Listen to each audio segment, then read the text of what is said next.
Borrowing books made easy. We deliver books to your doorstep. Sign up now at mybookshelf.com.pk.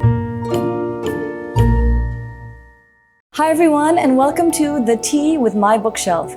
Our guest today is internationally acclaimed author and journalist Mohammed Hanif. His novels have been nominated for various prizes and his most well-known book, A Case of Exploding Mangoes, won the Commonwealth Book Prize. He has also written for the stage and screen and is a BBC special correspondent here in Karachi. In 2018, he was awarded the Sitara-e-Imtiaz. Let's have some tea with Mohammed Hanif.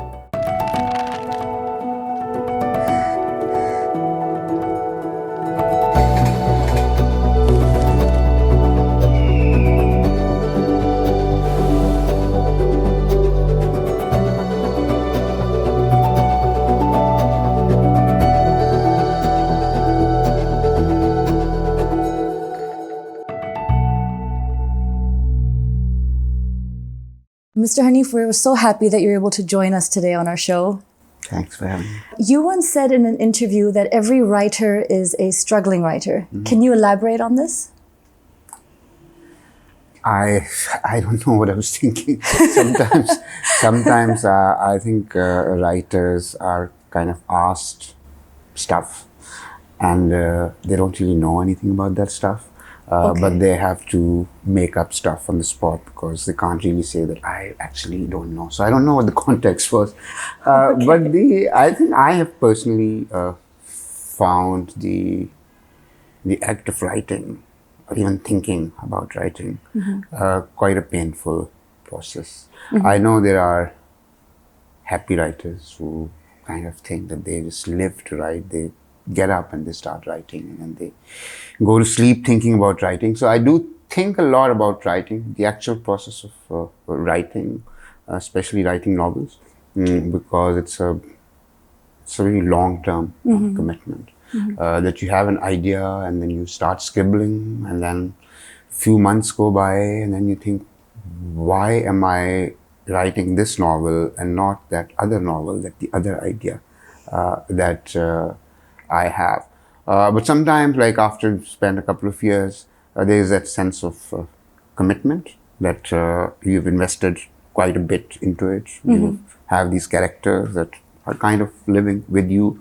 So it seems like an act of betrayal, abandoning it.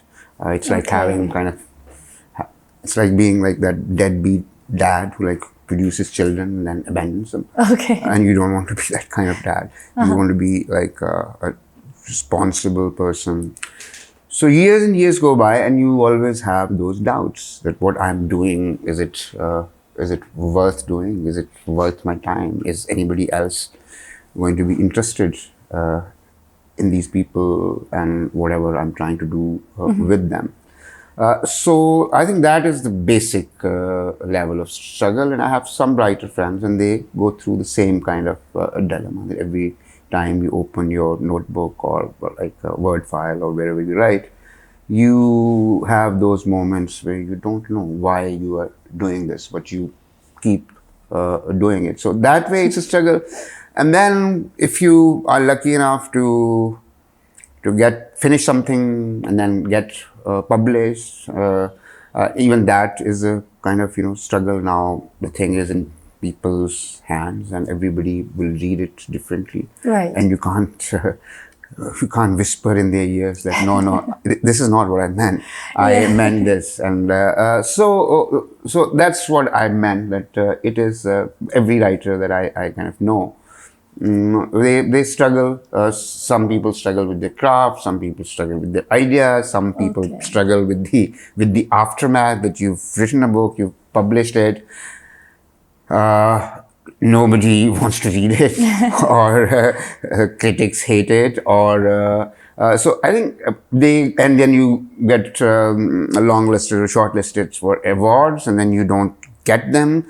So like every step of the way, there is a bit of a struggle, I think, involved. Even the most successful ones, I think struggle at some point. So how much of it would you say is inspiration? How much is sheer determination? I think the Urdu word details probably comes closer to describing it, that you just have an idea and then you stick with it long enough. So more than, more than actual kind of determination, it's an act of being very, very stubborn and dheet, as they call it in I Urdu, see, that you okay. have to stick with it, even if when you have days and months where it's not going anywhere, but you still stick with it. What is the longest period of time where you've experienced what they call a writer's block, if you've ever experienced that? I think every single day I go through Okay. that. No, I'm lazy as compared to many of my writer friends. So I usually think a lot about writing, and I kind of scribble, and then there's like, sort of, you shame yourself into kind of, sitting down and doing something about it. So I've never calculated the period of time that I have not written. I don't think it's writer's block. Okay. It's just sheer laziness. I Oh, think. okay. Or you kind of get distracted very easily with family and children and friends and Right. and internet and so Yes, the Netflix, internet, yeah. Yes, yeah. That's a black hole. Yes, yeah. So how has your heritage and where you grew up influenced your outlook on life and thereby your work? I have absolutely no idea because but I'll have to make up stuff as I said. So I think the major part of my heritage is that I want to get away from my heritage, very young age, that I Okay, wanted to get away, interesting. like, from that people usually glamorize that kind of rural, sort of scenic life. Right. And I had that life, but it's also very, very dull. Nothing much happens there, especially pre-cable TV and pre-internet. I'm So it was sure. a very, very dull life, and I wanted, like every teenager, I wanted some excitement, and I did manage to get away from it.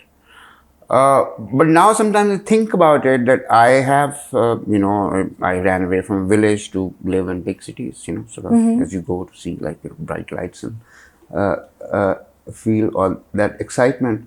But I do think now that maybe I still have a peasant's heart, like a farmer's heart. Okay. Like, and that's how although I can't do anything to do with farming, like even to save my life. If you gave me a plant today, it will be dead, like, in 3 days. Yes, So I that's don't like have, me. I don't Yeah. I don't have any practical skills. But I think what peasants do is that they have a lot of patience. I mean, they work very hard, but for long stretches of time, like there's nothing happened. Yeah. You've kind of sowed your seeds, you've watered you've done whatever you need to do. Now you just have to sit and wait. So I am kind of, it's I think an act of like, self, acknowledgement that I'm just claiming that I have a peasant's heart, although I don't really have any of their skills or any of their stamina or their wisdom. But I think at heart I'm still a Pendu person Okay. who likes the luxuries of big cities, but still sometimes thinks at life, at relationships, like a farmer or a peasant would do. Okay. Well, that sort of ties into my next question. Is what you're doing now what you wanted to do when you were younger? Like, did you envision any of this, or have things gone very differently than you had planned?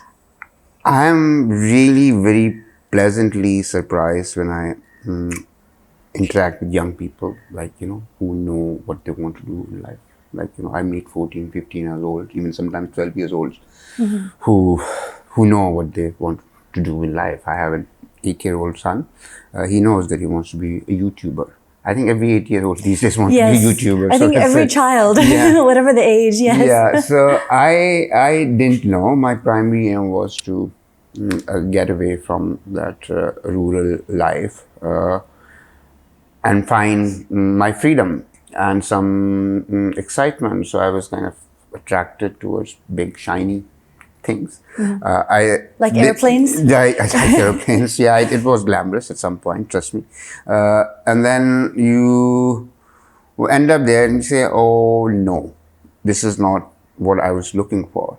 And then you kind of drift in life, and I think books help sometimes. Sometimes other friends who read or write, they help. So there was no plan as such. I liked reading, and I think if you read a lot, sometimes you become delusional and you think that I can do this too, or I want to do this too. So I kind of drifted into it. But I always have this sense of like being a bit of a fraud, like, that, okay, just because I've written 3 books and I write as for a living, like as a journalist, I do a lot of writing. But I still have that I'm somehow winging it. I don't really quite know what it is.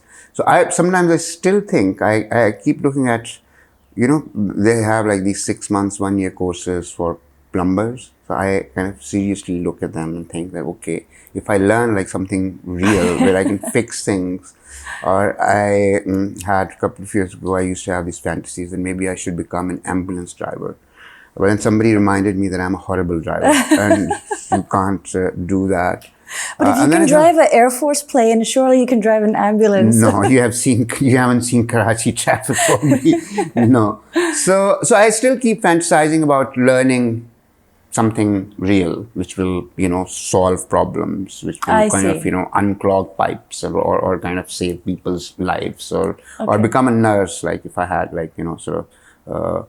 so I still keep thinking that I should have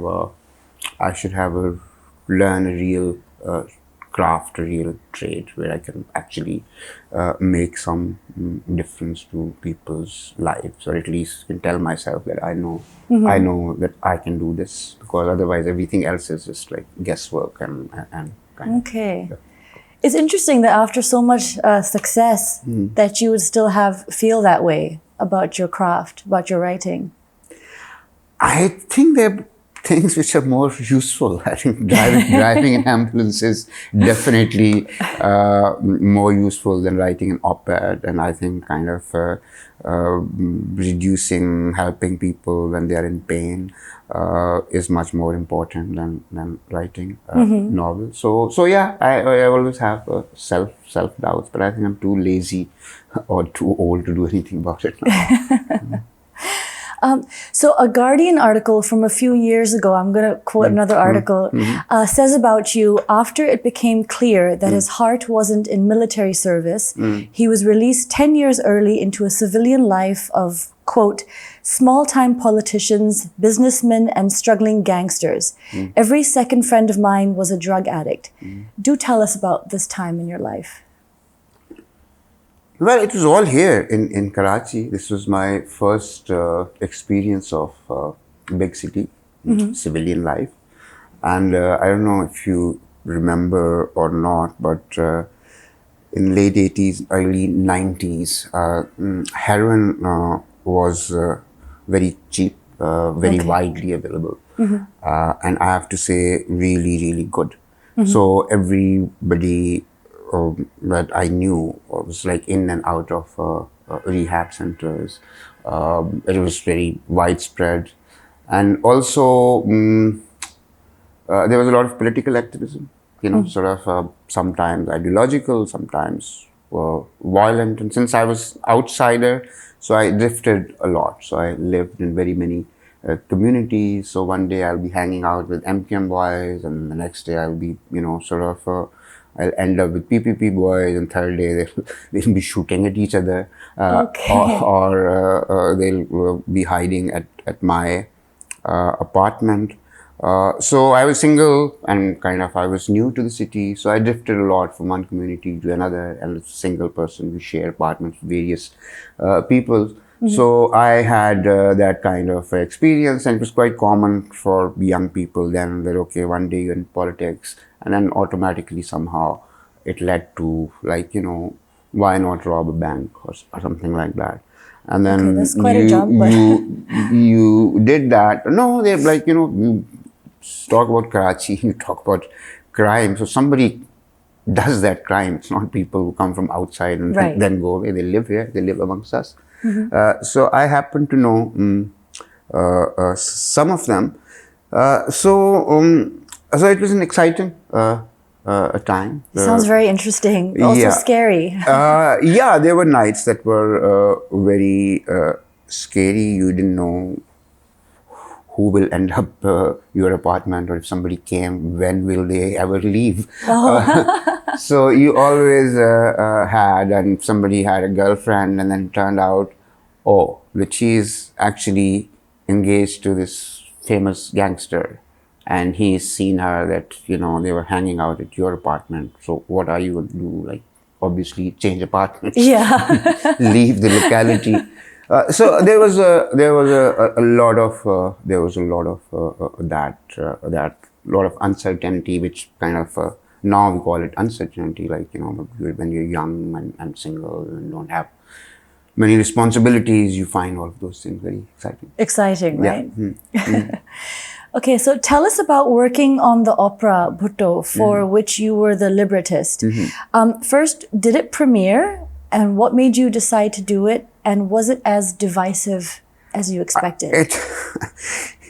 It almost premiered. Okay. And we had the dress rehearsals, the finest dress rehearsals, I think a couple of months before the pandemic started.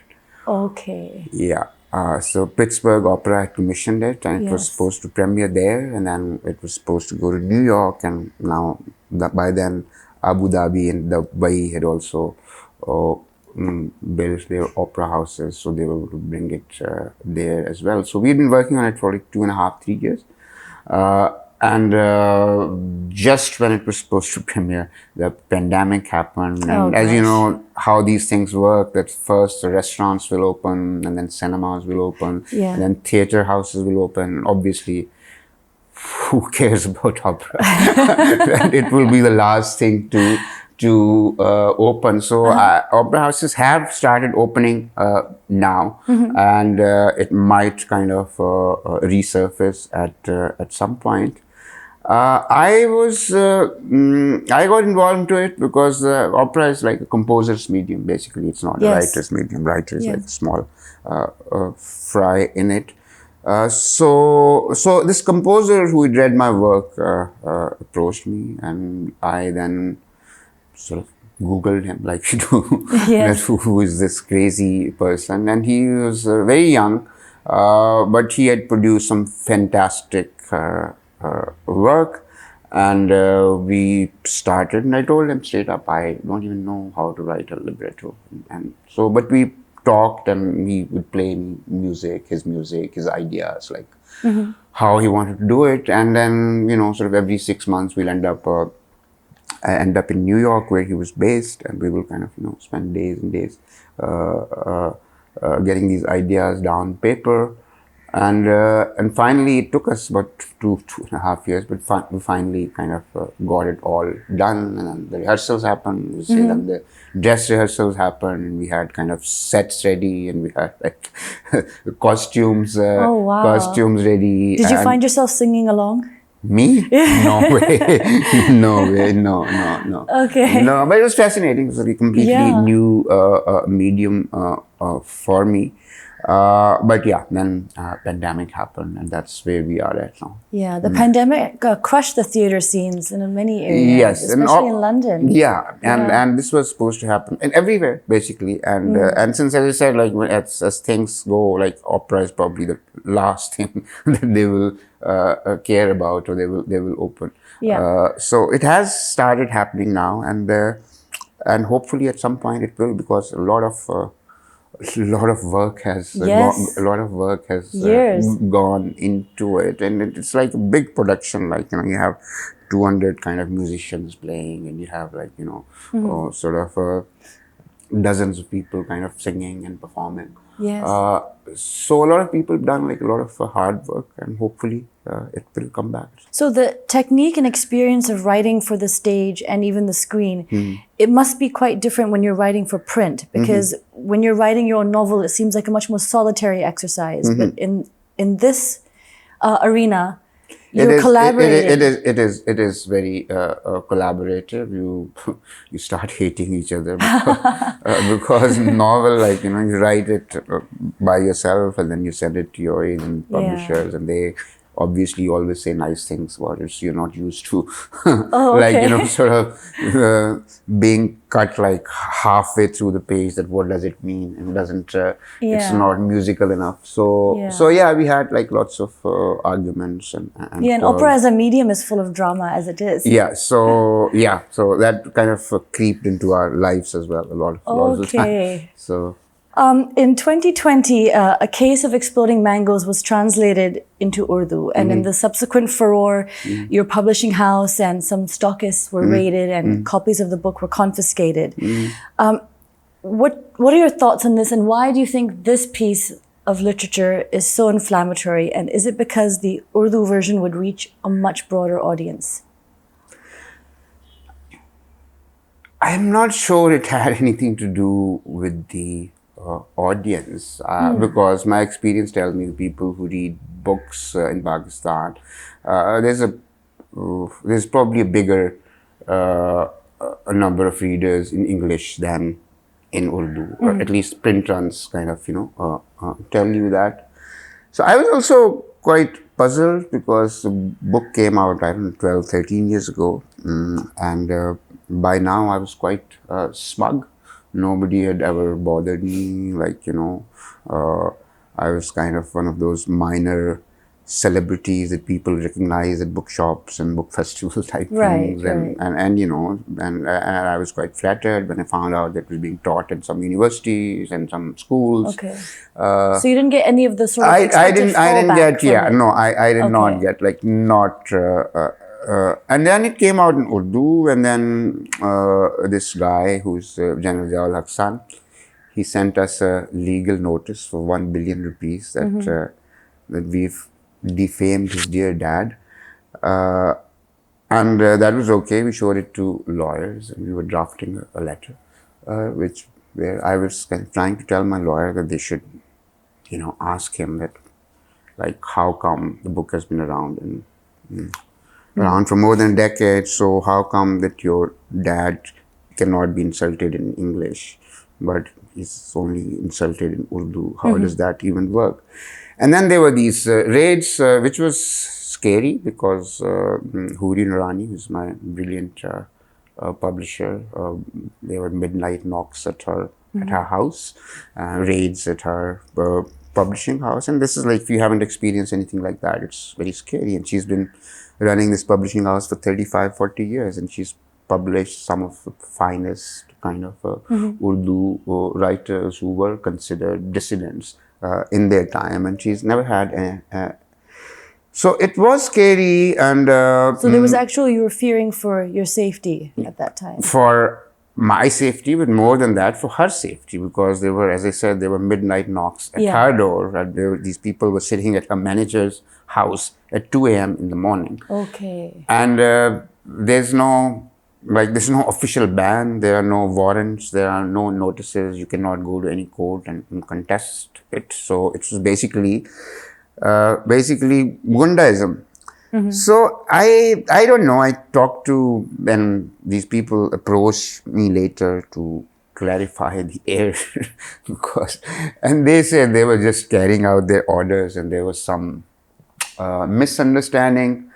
But I think what might have happened is that some things that don't offend us in English, for example, now if you translate same things into Urdu, I see. It's like, you know, you can tell somebody fuck off and they'll kind of, you know, fuck off. But now do that in Urdu and see what happens.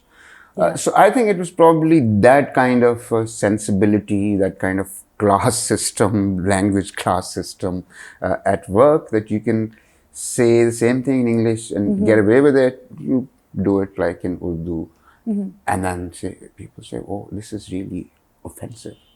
And I think that's what I was conveyed in roundabout ways, that it was okay in English. In fact, I was told that, well, we haven't touched you English books, like Right. the same book. But when somebody reads it in Urdu, they think, oh my God, That's this interesting. is obscene. So it was a function of the language more so than anything. That is my understanding, that Okay. you know, the same things you say in English, and I think it's probably quite common in our own lives as well. We can, you know, sort of say stuff in English, and it sounds okay even if it's vulgar or obscene or risque. But you say same thing Urdu, or hear same things in Urdu, you say, oh my God, Yeah. how can anybody do that? So yeah. Okay, should we move on to some rapid fire? Okay. The quick, short questions. Okay, so you have written an opera. I'm just going back to that. Is this a musical genre that you listen to? And if so, what is your favorite piece? Before I got involved with this opera, I had been to one opera. Somebody took me as a birthday present. Okay. And I knew one aria. And that is like when you kind of trying to be pretentious and trying to impress people. And you say, oh, what's your favorite song? So you play that. And even now, Okay. I don't even remember which one it was. Oh, you But don't remember which opera it was? Okay. All right. Okay, what is your hidden talent? I make pretty good chapatis. Oh, Yeah. wow. Like the ones that kind of balloon up. Yes, the ones that get all poofy, right? Yeah. Those ones. Yeah. Okay. Have you ever had a nickname, and if so, what was it? I've had many. But yeah, my childhood friends call me Haji. Okay. Yeah. All right. Yeah. And my Gora friends sometimes call me Mo for some strange reason. Okay. Yeah. And out of the books that you have written, which is your favorite? I think the one that I'm writing now. Oh, so you're working on a new book now? Yes. Yeah. Okay. Do you speak a foreign language? I speak Punjabi, which many people consider foreign language. Okay. If you could invite any 3 people over for dinner, living or dead, who would you invite?